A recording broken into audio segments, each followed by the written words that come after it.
I'm drinking my tea. It's connecting. Hey. Got it.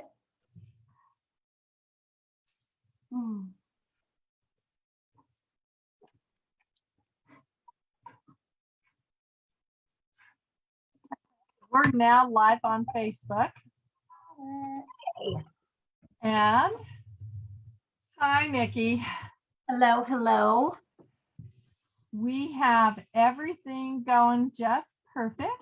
So I didn't screw up our intro too badly. We did catch the I'm drinking my tea. It was already nah. You know, I'm gonna get this timing down sooner or later. So as everyone in the group knows, we can't see your questions until I go clicking through to see them. So if you have questions for Nikki, go ahead and post them in the comment section. But let me introduce the most wonderful, just a beautiful spirit, Nikki Bruton Phillips. And she is awesome. Did I say your name correctly? Bruton. Yeah, you did, didn't you? I think so. It didn't sound like, I wanted to make sure it wasn't like Bruton or something like, but anyway. No, it's Bruton. It's a form of Breton, and yeah, that's a whole other thing. That's a whole other thing. A long one there. Yeah. Nikki, I am so excited that we got together and we're getting to do this, because I've talked with you about your work. I love your work. I think it's so valuable to the community, to families. So I want you to tell everyone what you do and how you do it. Okay. Well, thank you for having me on. I'm excited to be here. I'm excited to get to work with you because you're amazing. So that's a whole other thing. But so what I do is I actually transform the roadblocks that parents have with connecting to their kids. And how I do that is there's some healing work, there's some woo-woo stuff, really what it is though is I have these levels, and the top level, the one that's super fun for me, is working with the kids.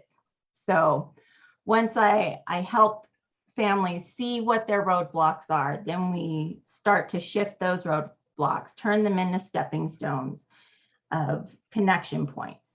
Once we get through those, then we can get to the really fun stuff with building intuition with parents and helping their intuitive voice connect with their kids' voice. Meanwhile, while I've been working with parents on the more, 3D human stuff, I'm also working with kids figuring out, okay, what are they doing? What are they seeing? What are they hearing? What are they feeling? I have always been taught that every child is magical, intuitive, divinely gifted. Everybody is born that way. It's when adults get in the mix that we kind of mess it up. I'm just gonna say, I'm sorry, we do. I was very fortunate, and I didn't realize I was fortunate, but I was fortunate to have grandmothers, and I have an ancestry that has always kind of dealt with the supernatural world. With my grandmother could channel astrology like nobody's business. Like everyone in my family, up until so the cousin that was born before my daughter was born, my grandmother did everybody's chart. So we all knew, like, and anytime a baby's born in our family, all the matriarchs, I never realized all of these things were happening. I just kind of took them for granted until I hit like rock bottom and realized, okay, I can't run from my gifts. I can't hide from them anymore. I can't keep screaming, they're a curse. I don't want them. Here, you take them, because nobody else is going to do that. But we all have a talk with each baby that's born. And, you know, whether it's we do it energetically because we're far away or we're right there. But each little one that comes into the world, we have a conversation with. And kind of like the fairy godmothers in Sleeping Beauty, we bestow gifts and we tell them the tale of what their destiny is. So it's really cool. Like, I never thought about it until Got to be an element of the fact that this was going on in your home, and when you're younger, you think it's going on in other people's homes. oh yeah, yeah. I thought that things, you know, I started healing when I was an infant. My family realized that if they took my little hands and they were hurting, and my mom, after being pregnant with me, she developed migraines really bad. And so anyone who was in pain, if they took my hands would heat up and it would take the pain. Nobody realized that I wasn't releasing it. Oh. Nobody thought about, you know. Because they think as this pure spirit, you were releasing it, letting go. Yeah. And my grandmother kind of started to figure out that I wasn't. And she also figured out that I started swimming. My grandparents had a swimming pool, so I started swimming at 3 months old. My mom wanted to make sure that if I was, you know, little and playing around outside or happened to get out one day, that I would be okay. So at 3 months old, we started the Mommy and Me Swim Fit program. So I started swimming, and that was my release. The minute I hit the water, I can let go of everything. Like, I would go out there, take my grandmother's dachshund just to feel the water. You know, those old swimming pool covers that are tethered across, you know, I would walk out there in the middle of fall after they would cover that pool just to feel it. I would bounce on it, you know, to feel the wave underneath it.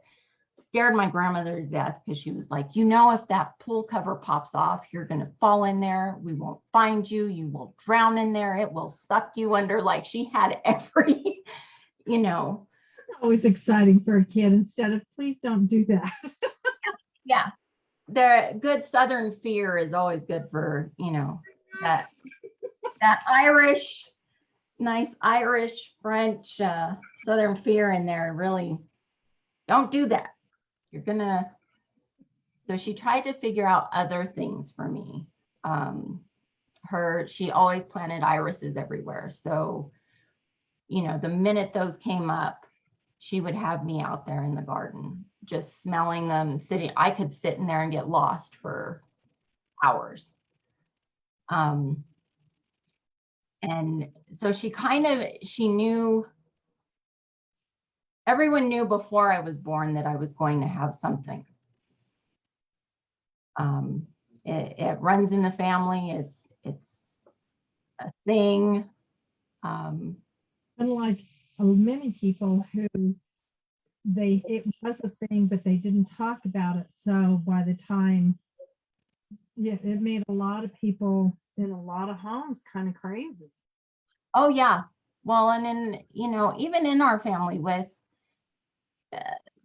There were times that my family has looked at my grandma like she was crazy, even though she was brilliant, and the woman could read, 7, 8 books at one time and know what she could keep up with each one. She had stacks of books around her all the time. And she tried just about every religion that she could. That stopped when my mom was a teenager, I think, because she came home one day and she said she was joining the Jehovah's Witnesses, and my grandfather is Native American one, so that, but he was like, okay, that's enough. You have tried them all. I have gone along. He's like, and that's fine if you want to do that. You can go do that, but the kids stay with me. After that was the end of that. Good man. Yeah, there was a line, apparently that was it. So, I grew up with this really kind of woo-woo grandma, but she read about everything. Like, she traced our lineage back to Mary Magdalene. Like, she was always about, you have to know where you come from to know where you're going. You have to know all the good and ugly and bad, because you can't change it if you don't know everything. So she was constantly trying to fill me with information, and I would just go nuts. I'm a Pisces, she's a Libran, my mom's a Libran. I'm surrounded by Librans now, which when I was younger, I was like, I would sit at the kitchen table and look at the two of them and go, I cannot handle your logic. I'm older than you. I know more than you. And she would look at me and she'd go, but you're still younger this time. And I'm like, but you know that I'm older than you because I've been your teacher before. We would have like these conversations and these debates, but they would drive me batty. And I would tell, because you can't take a Libra who's constantly struggling for balance and expect a Pisces to come through the same way. I mean, Pisces is all about moving flow and embracing higher levels. Libras have to, they have to go, okay, if I put my foot here, I have to put it here and I have to put it here. It's always about the journey, never about the results. And then the Piscean's like, it's all about the result. I can get there faster because I'm not thinking like y'all. I am moving through. mm-hmm. In my knowing, I'm moving through. Yeah.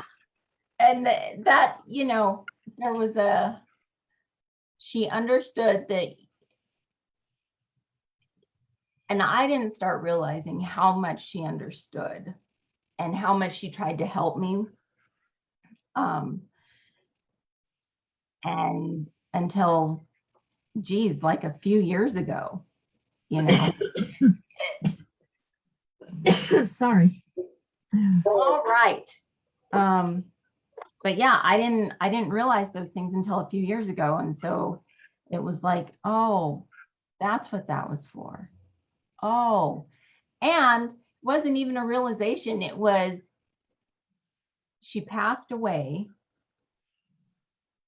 And because I was so caught up in what I notice a lot of people do, they trauma hoard.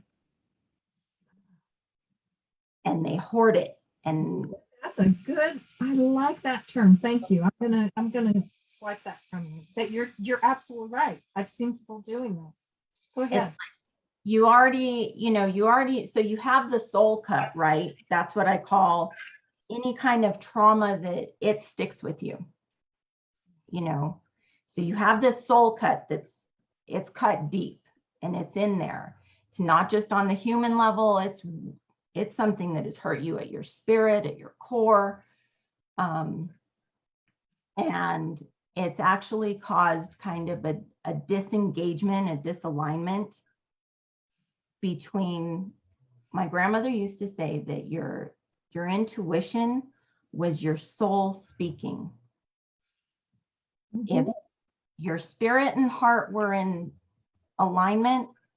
Your soul was good. It was functioning like it should. It was doing what it was meant to do, and you could do what you were meant to do. And when your intuition speaks, when you hear your intuition, that is your soul speaking. It does not lie to you. It can't. Your mind can lie to you, and your mind can kind of talk to your heart and turn that around sometimes too. So that's why you need everything to kind of be in alignment, because those things then help your mind settle and function and do what everything is supposed to do. That she used to say, you know, that God, creator, sometimes it was aliens. She studied everything, you know. She was just like, this is what you were supposed to do, you know. And if you just stop and you listen for a minute and calm down, and because the Libra gets agitated once in a while, you know, after a while, she's like, They're the most passive aggressive when they get angry. well, and now I've got a husband who is, and a mother-in-law who is. Honey, I'm gonna send you so much love. Surrounded by them now, and I have come to peace with it. I'm like, you know, I see why you guys are here, because sometimes I do get a little too flowy with things. On the other hand, I'm old. You guys are like in your 20s on this wheel thing. I'm old. I'm ready for retirement. Just let me enjoy my retirement. Okay. That's where I look at it. I'm like, no. But I have friends that are Libra and I really enjoy them. I don't date them anymore. I'm a water sign also. And they tell me how great they are for me. I like my flowy. you know what is, it's funny because we had a lot of things happen through our relationship, and my mom said, you know, here's the thing, once he makes up his mind and a Libra makes up their minds, it's made up. Yeah. No going back from it. So Yes. you need to watch yourself. And I was like, yeah, whatever. No, I couldn't get rid of this man if I tried. I'm like, now it's like, and he's, you know, I don't believe in that stuff. I don't listen to it. I don't believe in it. Because I would tell him, you know, you're acting like my mom, you know, I know what you're doing, because they do this. Like, there are some things that are definite patterns and traits. Of course, my grandmother did the whole thing though. She brought in, you know, the Chinese zodiac. She would bring in Native American zodiac. She would bring in Celtic, like she would bring it all in so that everything was in there. She got you the full gambit. Oh man, how cool she must have been. She was very cool. Like, I don't think too many kids can say that their grandmother, you know, showed up to a baby shower, hosted a baby shower, and was wearing a fishnet top with a black bra underneath and black bell bottoms, and she was in her like 60s. She did it. Huh? And she looked good, huh?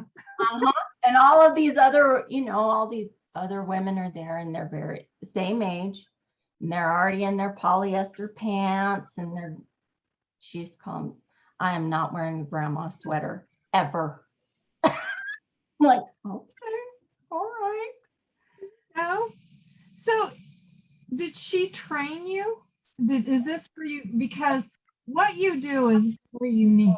You're your most authentic self, because not a lot of people are working with people to help the adults understand their kids so that they don't get their children going through that. Like you had a very supportive system. I did not. I had, you're not seeing anybody, quit making these stories up, you know. It was, And my grandmother was very psychic. And my dad is incredibly psychic, but they didn't call it that because, you know, Catholic, you can't call it. So I'm like, no. Understanding that, you know, having somebody like you would have been a really big blessing. You know, she did some of it. Some of it was very much, you know, my own trial and error growing because I did have that childhood. My parents split up before I was born. My father is Puerto Rican. When he moved to Gallup, he was with a Hispanic woman whose family's been there for generations. So every other Sunday, I was at the cathedral. The Monsignor was our cousin, but the thing is that his mom, so my father's mom, being Puerto Rican, I didn't realize certain things until the day came that my first husband practices more of our Viking heritage. He follows along those lines. And so that was what we were going to raise our children as. That's what we, you know, were practicing. And I was like trying to figure out, how do I tell my aunt, you know, because she was asking me when the kids were going to be baptized, when she wanted to send them a christening dress. Like, there's a whole thing to being Puerto Rican Catholic. Like, there is a whole, when my grandparents died, when my grandmother died, we had Mass in Latin, which is even longer than regular Mass. We all had to walk up and kiss her. We buried her as a bride of God. So she was buried in a white gown. Like, there's a whole thing. But it's like the Italians have their whole nother level of Catholicism, and you're like, exhausting.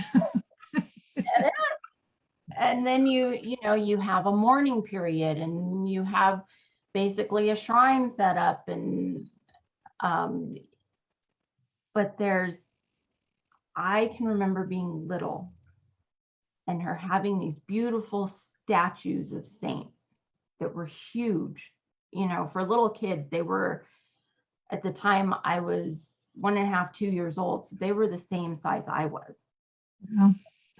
Must be you know, but she practiced some island stuff undercurrent. So when I went to tell my aunt, you know, finally one day I said, you know, here's the thing, I bottom line, I'm a witch.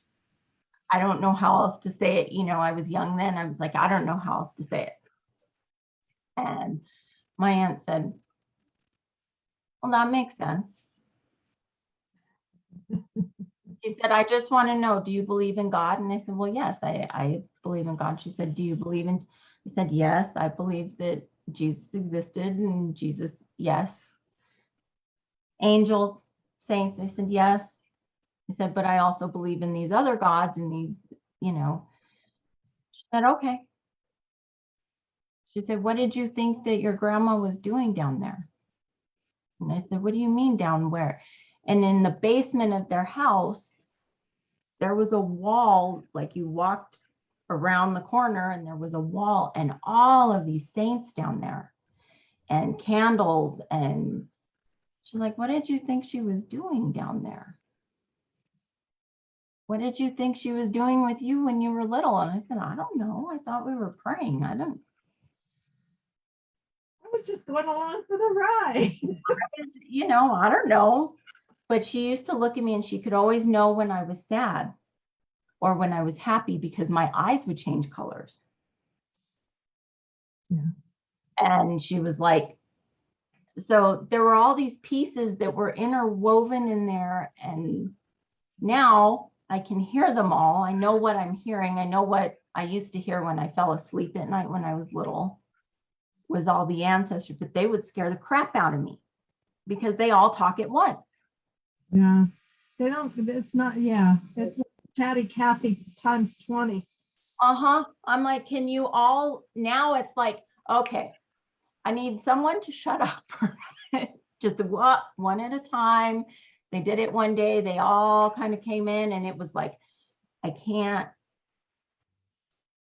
I started texting my mom and I was like, they're talking to me and this is overwhelming. This is, they're showing me things. One's trying to hide something. Another one's trying to show me. Another one's, they're all in their own thing right now, except they're there. And she's like, I can't even imagine what that's, And I said, it's a lot.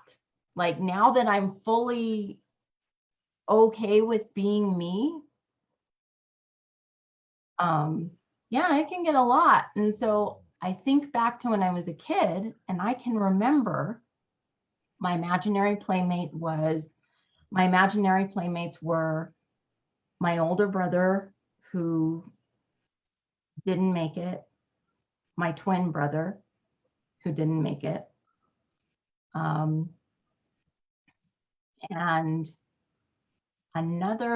there was someone else, but they weren't imaginary playmates. Usually an imaginary playmate, you have one, or,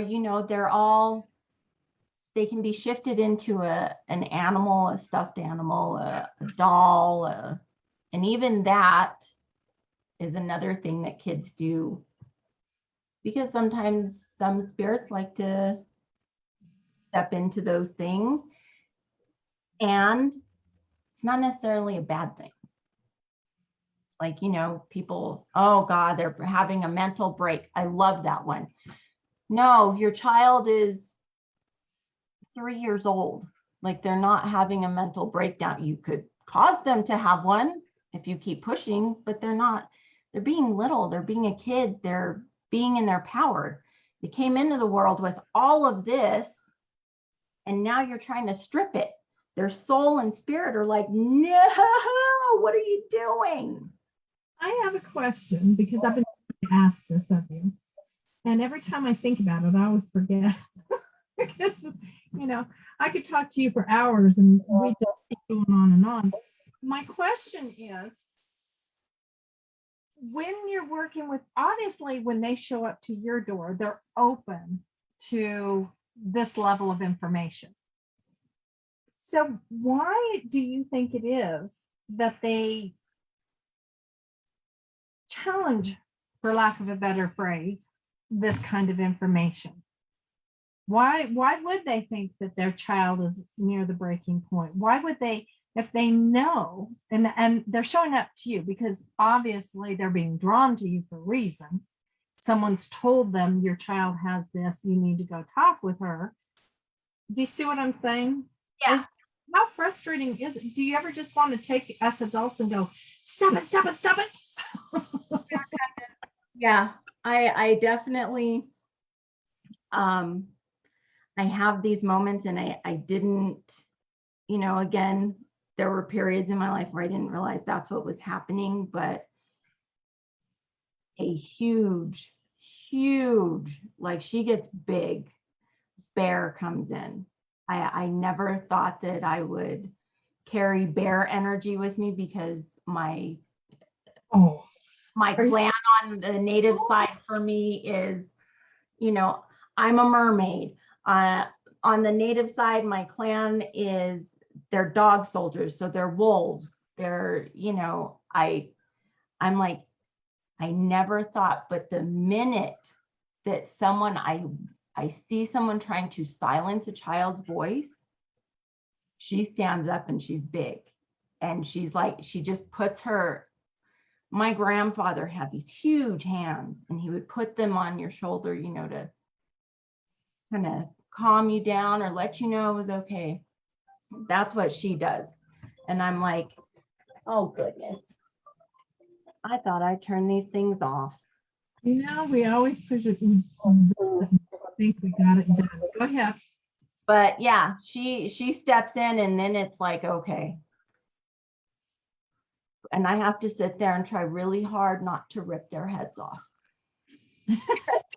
There is that part of me that wants to charge, and I'm like, okay, that's not going to help the kid. That's not going to help the kid. So let's figure out what it is that the parents are afraid of. And here's the thing. Whether it's, you know, muggle, non-muggle parents, you know, spiritual, not. There are three things that are taking place when I walk in: ego, fear, and trust. Those are their three major roadblocks. And whether it is their own ego, their ancestral ego, their cultural heritage, because I definitely have one. My husband has one. You know, my ex-husband had one.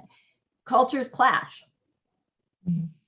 So, but because I'm a mix of all of these things and have had to grow up in all these different families, because my parents have been married multiple times, so I had all these experiences. It's like, okay, why did all this shit happen? Oh, that's why.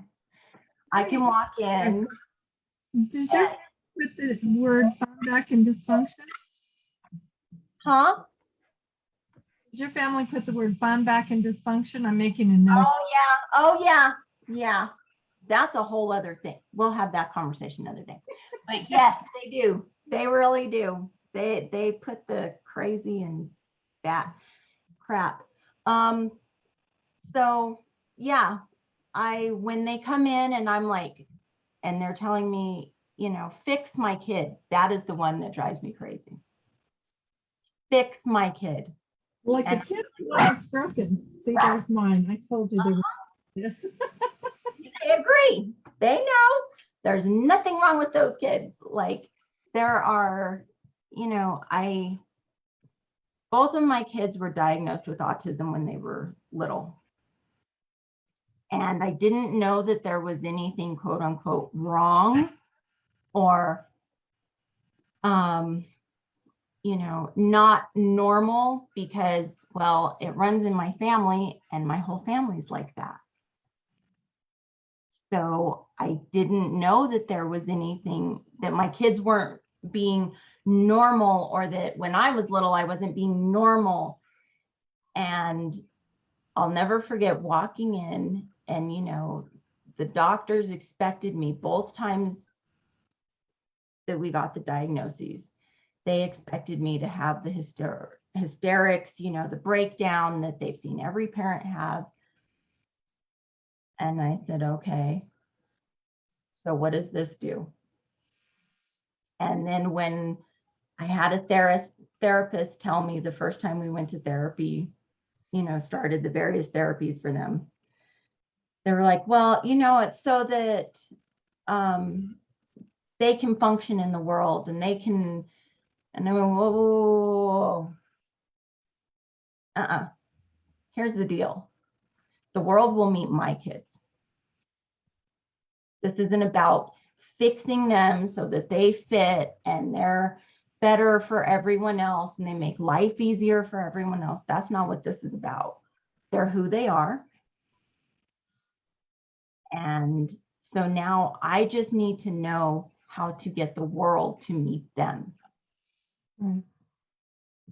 And I had some really great therapists for my kids. I had a really great pediatrician who was very respectful of my wishes. And, you know, she was like, I wish I had more parents like you. And so when I look at these parents and I'm like, what is it that you think is broken? What is it that you think is wrong? And then, you know, it goes back to trauma hoarding. It's their own stuff. It's their own fear.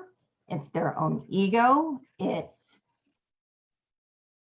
God forbid that their kid, you know, when we're talking about, you know, the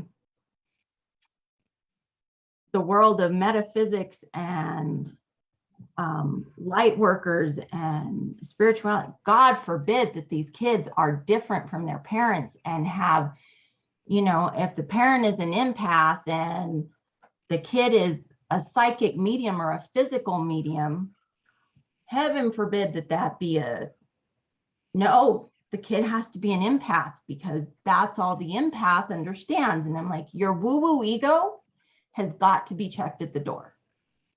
And that's hard, I think, because I think that to some degree, the hardest thing about that is that they don't know how to deal with the medium if they're the empath. Mm-hmm. And instead of understanding that it's far better for us to, Johanna and I were talking about this because she did an update. I do an update with all the practitioners once a week. And she said, she was talking about how she had been struggling with her 2-year-old, and she goes to her astrological chart and she goes through and she's like, that's why.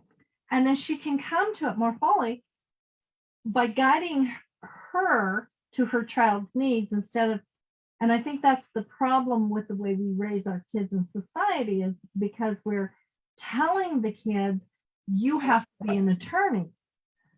Mm-hmm. My dad tried to make me go into being a legal secretary because I was a woman. I couldn't be the lawyer because that's a woman's job. Then but when I went into alternative health, he lost his mind. You're going to starve to death.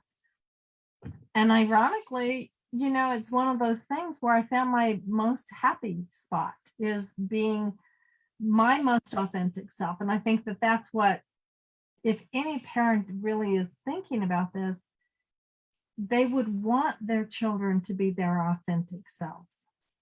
Yeah, definitely. And I think, you know, when I will say most parents, that's what they want. And then it's finding, you know, that's why, like I say, there are levels that I start at, and we work at, you know, identifying those ego pieces, those fear pieces, those trust pieces. Meanwhile, I'm figuring out what's going on with the kiddo. Where are they at? And I admit, like, there are some gifts that I have that, you know, someone asked me the other day, they were like, well, you're a dream walker, right? And I said, yeah, I these things I was born with. And sometimes that's harder than when you're born with it and you're aware of these things that you can do. Sometimes that's harder because then it's like, there's these other people who are doing all these trainings and they're doing these things. And you're like, you're sitting there and you're like, I already do that. I've been doing that. I need to know what the next part is, but the person that's teaching doesn't know the next part. And I'm like, well, I find that's frustrating for me too, because I've been doing this for so long that it's like, so, you know, the training that I do is more in the consciousness of humankind. And it's hard for me I would like to take other classes. I love learning from other people. Somebody told me I was one of their best students. And they said I could never have somebody who actually taught who knew to shut up in somebody else's class. But you can't help but grow. But it's like, I want to take the next level up. I want to know what's next. We'll talk about, I've got one for you, so I'll send it to you. oh, good. Because I'm like, you know, I had somebody ask me the other day though, so how do you do that? And I'm like, you know, I never really thought about it. I just do it. It's something that's in me. I don't have to think about it. Yes, sometimes it is draining depending on where I'm going, what I'm doing, and, you know, things like that. But I'm like, I don't know. So we have to find someone. And that's the other piece is, you know, I don't walk in and say, okay, well, I'm a physical medium, I'm a psychic medium, and I'm going to teach your kid all these things. No, I come in and I hear them. I see what's going on.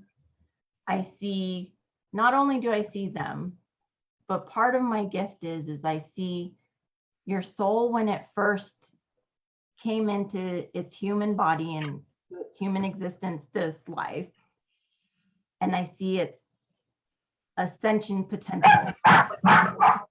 Sorry. They're like, yes, yes, you know, so I see that, and I see those pieces in the parents, and I'm like, okay, that's where I start to find the magic spot of, oh, okay, this is why this child was born to you, because here's this piece that fits with this piece. I wish you could tell that to my daughter. I'm gonna let my daughter come in and tell me to go have coffee. I want you to tell her that she's special because she incarnated me. She just needs to move back. I can do it. You know, the other day, the part that drives me crazy, although I have figured out a way around it, is I can find pieces of art. There are amazing artists out there in the world. And I can find pieces of art that are the picture of what I see. Oh, cool. I don't draw it because my mind is like, you know, to try and do that. And I follow something that my grandfather told me when I was younger. You know, he said, you know, little one, you're going to drive yourself crazy trying to do all the things. You don't need to do everything. That's why people go to this school and they do this, because he was watching me. I was washing my car and cleaning my car, and I was running around his office and doing all these things, you know. Like, what are you doing? He said, I gotta check my car. He's like, I'm glad you know those things, but you know, we do have a mechanic. So if there's a problem with the car, it needs to go to the shop. And I was like, I can fix it. I can figure it out, Grandpa. I can do it. And he's like, there are people who get trained in certain things to do those things. Everybody has their part. And I started, you know, realizing that. And it's like, when you're working with parents, okay, great. This is your part of the universe right here. Like, every star matters. Every planet matters, every satellite, every piece, every energetic piece, it all flows in harmony. They all matter, but they function at different levels and they have different purposes.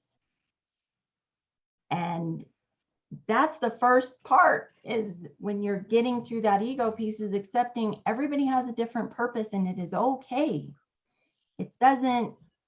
There is a reason why we have empaths. There is a reason why we have people who just need to be in 3D in their human right now. You know? So how are you you're gonna give a workshop at the center on Saturday. What are you gonna tell everybody? Because they're gonna want to know what it is that they're coming for. So, you know, part of it is I'm getting a lot of outside guidance coming in. Part of it is going to be, you know, working through those initial steps, like identifying. And you can do these things at home, you know, at home. We are at home. You know, you can do these things, but to get deeper into it, we're going to do some stuff at the workshop where we're going to identify, you know, that ego piece. Everyone wants to know, well, what does my kid do? Or what do you mean, what do they do? That's my other favorite question. What does my kid do? Play, create. They're learning their life. They're being, like, if you look at a kid, they're being, they're doing, they're absorbing, they're doing. That'll be another a key piece that we're going to discuss at the workshop on Saturday is, you know, the reason this is so important is because these kids are going out into the world and they're absorbing everything. And so the place that it should shut down for the most part, you know, all the shit that should, sorry, all the stuff that should go away. I have no filter. I'm just warning everyone on Okay. Saturday. Yeah. That came in when I became my authentic self. It was like, okay. But figuring out, or at least being aware of the fact that your child is absorbing everything. So when they come home from school and they are exhausted, or, you know, your energy is all over the map, or your energy is super high vibe, and you don't understand why your kid is depressed and like just because the universe has to balance. It's like a damn checkbook. It has to balance. So if you're way up here and you're kind of artificial up here, your kid's going to be down here. Got to be a level. You've got to make it okay for, they've got to see you have bad days. On the other hand, if you're always having a bad damn day, your kid may be way up here and they're irritating the crap out of you, only they're way up here is getting in your face. It's getting into stuff. It's not necessarily, we're all cheerleaders and the world is great. Like, so it's figuring out, what is your kid absorbing out there? Is your, I know you work with littles, but what about tweens and teens? I love tweens and teens. So here's the thing about littles are easy because you can, right away, they pull me into their space. Tweens depends on where they're at. You know, teens are a little bit touchier because either they know everything or they've been told they know nothing. And or they just shut up and see how much you know. And so then it becomes this like, you know, okay, what's going on? What are you? But what I usually do is I do a lot of observing and feeling when I go into a home. And is the home mom and dad's home? Is it mom's home? Is it dad's home? Is it nobody's home? Or is it really everybody's? Or do they have, you know, if your kid is constantly in their room, well, yeah, to an extent, that's kind of how the world is right now for a lot of them. Right. But, you know, if they don't feel like it's their space too, they're not going to come out. If everything's about you, they're not going to, and that's your energy. That's your, do you have all your crystals out everywhere? Because I can tell you there are some kids that are like, that one is no, that one's not. So, you know, we're gonna discuss that hopefully, depending on how this workshop goes. I'm hoping to bring some more to Resonant Essentials. I would love that because I think what you do, you know, watching my children, I was a better, more aware mom with my son than I was with my daughter. I had come into my truth more when I was younger. I was still in denial when my daughter was born. Yes, I was hearing spirit. Yes, I was, you know, having the experiences out of body. I was doing these different things, but it wasn't something I was willing to embrace as a part of me. It was just something that happened. Mhm. When my son was born, he was very telepathic. So it became something that was a part of me. So I think that one of the hardest things for parents to do is give themselves permission not to know everything and give themselves permission to have somebody like you guide them. Because I think that we get, even if we have developed our gifts, sometimes it's really good to have the outside person going, but when you do this, because that's your gift, it plays off like this to this one. So that outside observation is a really powerful tool of awareness. And I can't wait. I would love to have you working with them. I would love to see if I could have anything and work with you. My concept of you coming into the center would be toddler playtime. Okay. All the parents go, drop your kids off. Let us have them for a little while. Yeah. You know, that would be awesome. 10 to 12 or 10 to 11, whatever the kids, age group, depending on them, and have those staggered times, drop them off after school to just have re-engage their spirit time. And I watched it with my own son. When you said they would come home exhausted, it's like Pigpen in reverse. They've picked up all this psychic energy, and sometimes they just need to bleh. Yeah. And home is supposed to be the safe haven. And so if home is not the safe haven, or the space isn't, or, there's too much, and I get it. I was that mom. I've been the single mom. I've been going through divorces and relationship crap with, as a couple, and all of those pieces. Like I'm pretty open about my stuff, because I don't trauma hoard it anymore. I love that phrase. I watch people who do this, and they wear it like see my badge? I've earned this.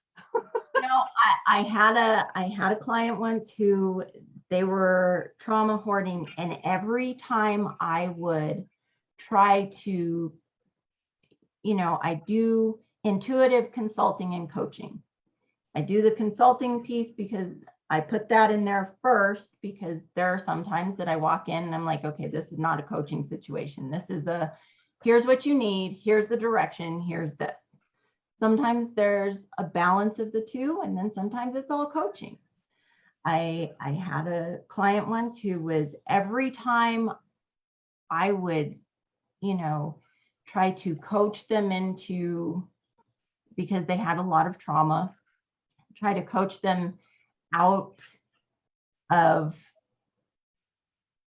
into what they say, their goal was, or what they wanted.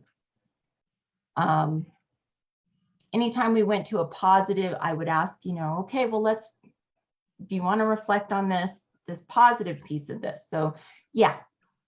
And then the minute they did, they would come right back around and pull out the bank of trauma. And I'm like, and talk themselves out of their own happiness and their own peace. And I'm like, you are okay. And eventually I was like, look, here's the deal. We're going to have to switch hats totally and go straight to just straight consulting, because there are some pieces that you don't want to get through. And so then in that case, if this trauma is really that bad for you, and I'm not saying that it's not, I can see it. I see what happened. I see that is one of my gifts. I used to say that was the biggest curse. I see all the ugly. But, now I'm like, okay, that's my gift. That's how I figure out how we navigate through that. But yeah, that trauma hoarding. So I've done it. I've done it. I've scared my own kids half to death and made them afraid of the world. And, now it's kind of mom stands in her power again, and she's aligned. And my daughter is a tarot reader that kicks ass. Like she's still learning, and I can read tarot, but not like this kid can. Like she just, and it's in her, it's part of her gift. It's part of her thing. It's just what she does. So I I like to watch when she does, when she allows me to. Sometimes she gives me a read and, I'll be like, I don't like it. And she's like, you So- went for it. Like, We've got to end here now. Tell everyone, because I really think it's important what you do, how to get in touch with you. Because first off, I want you to know this is going to be on Resident Essentials YouTube channel. So you can link and share it wherever you want. Awesome. And everybody else, if anybody finds this information of what she does important, please share it with the parents who might need to hear it.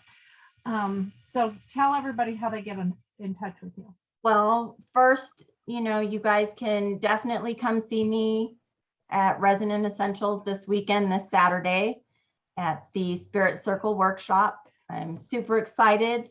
Going to be talking about nurturing and connecting with your intuitive kid. And then, after that, you can find me at Connected Compass Ltd company, or better yet, our website is yourconnectedcompass.com. You can find me on Facebook.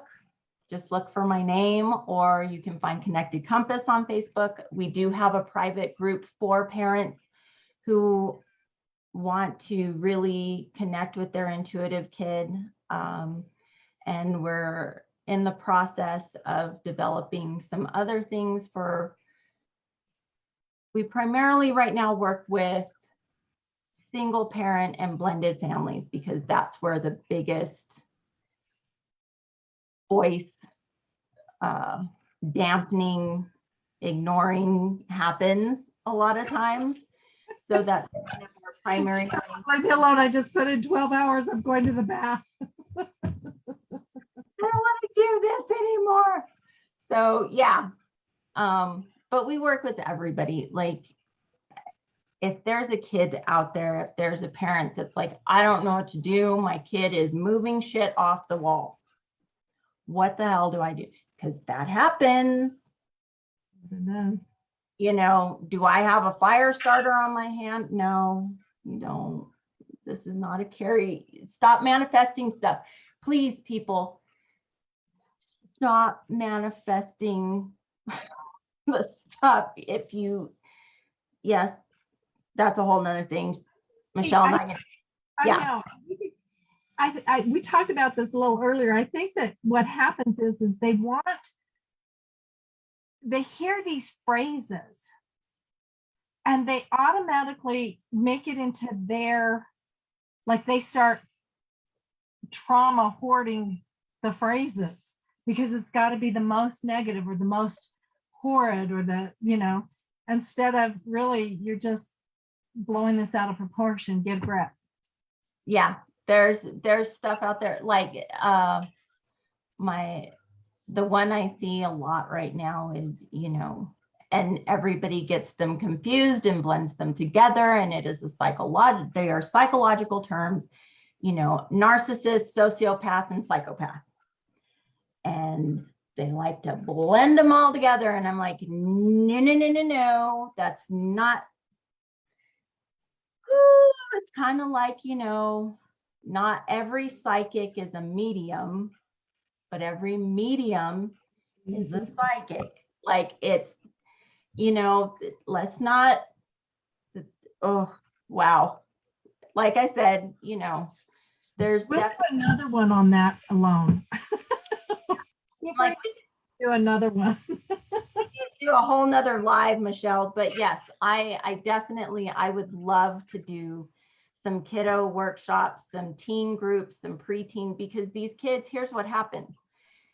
Your kid, just like alcohol, drugs, whatever, if they don't have support, they will go looking for stuff. And trust me, the things that they will get into and find, this is where, they can find some stuff that is not so good, that will mess with them, that will, so I did it. Well, I did peyote and played Mary were yeah. not a good combo. You know, I get into, I 15 when I did that one. I've done some things that, you know, I'm like, oh, that's why you don't do that. Yeah. You know, that's why you don't do that. That's okay. And that took a shaman. Well, you let your children own and empower their gifts in a pure way. Yes, it's like, and you know, there are, yeah, like my husband and I watch some of these shows because I do have quote unquote ghost chasers in my family. I have other witches. We have a gypsy ancestry. We have, you know, my ancestry runs the gambit. So yes, there is a lot of things that come in, and yes, I hear you. The psychic Heinz 57 variety. They all come in. So I'm like, you know, I do. And I look at people's ancestry and I look at their, you know, it doesn't mean that I'm going to go in and necessarily do that healing work. That is why there are ancestral healers that come in. But I do see them. I do. And I'm like, okay. And I look at, you know, the cultural stuff, the very human level stuff. And I'm like, well, we can't even get to here because you've got this over here. We've got to, and it's, you know, it really is about transforming them. So they can find you on your compass. Connected Compass. They can find me at yourconnectedcompass.com. They can find me on Facebook. Yeah, they can find me on Facebook. If you guys can't find her through those measures, get in touch with me and I'll put you in touch with Nikki. Yeah, or just, you know, get a hold of Michelle. She's got lots, and probably I got your digits, girl. you do.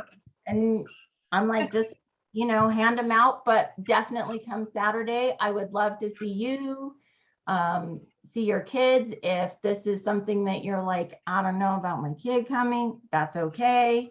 You know, just parents is good, parents and kids, but definitely let Michelle know because space is limited, and We want to make sure everybody's distanced.